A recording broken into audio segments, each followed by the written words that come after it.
Well, hello everyone. It's Friday, June 24th. It's been a while, but we're doing some maintenance. Ever since getting all the electrical working, there's been an anomaly that I haven't been able to resolve. And that's if I plug the bus into a GFI breaker or a GFI receptacle, it'll trip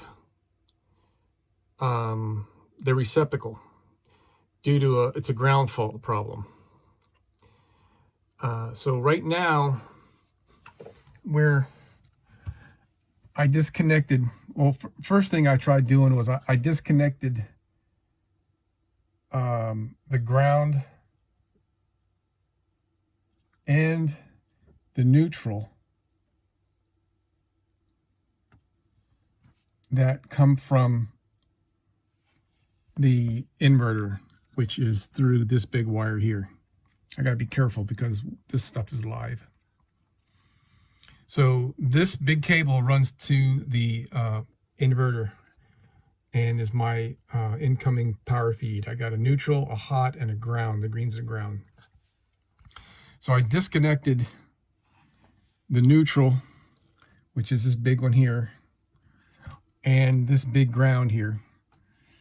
And I reconnected everything and turned everything on, and I did not pop the GFI, which I'm plugged in right now. So the test we're doing right now is I've got all these neutrals disconnected.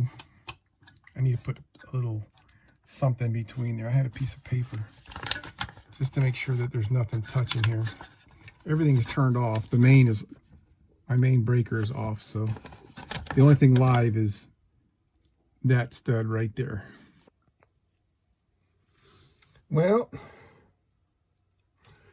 I've got everything connected back except these two neutrals, which are for the two mini split air conditioners.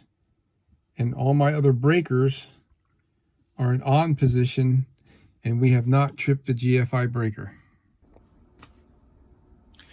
Okay, so I got the GFI breaker to trip just now.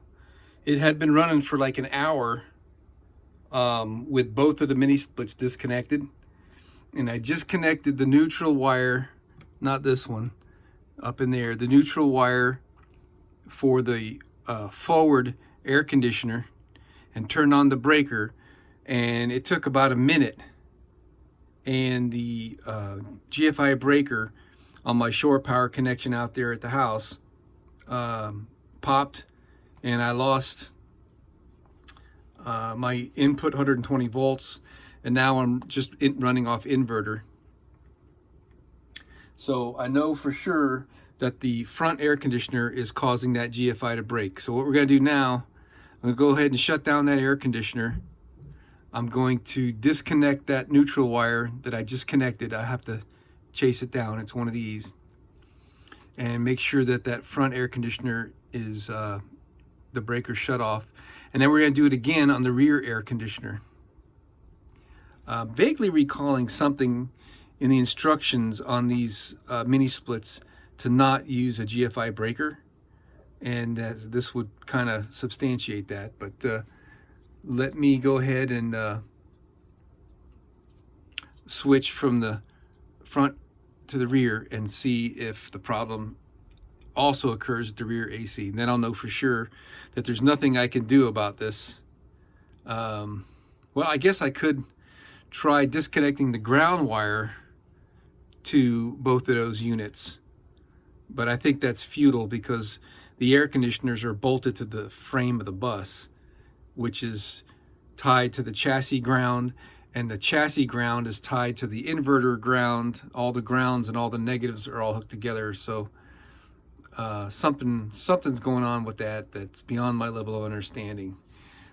So let me go ahead and do the last test. Well, I proved what I had suspected. Both of the front and rear mini splits caused the GFI breaker on my shore power receptacle to pop, and well, at least I know what it is It's got nothing to do with my wiring here. It's got nothing to do with my inverter. It's got everything to do with the mini split air conditioners. I'll have to do a little research, but like I said earlier, I vaguely recall in the owner's manuals for the mini split air conditioners that they instruct you to not use a GFI breaker, which means there's nothing I can do about it except live with it. And that's okay. Everything's working, so I just can't plug into an outlet or a circuit that's got a GFI.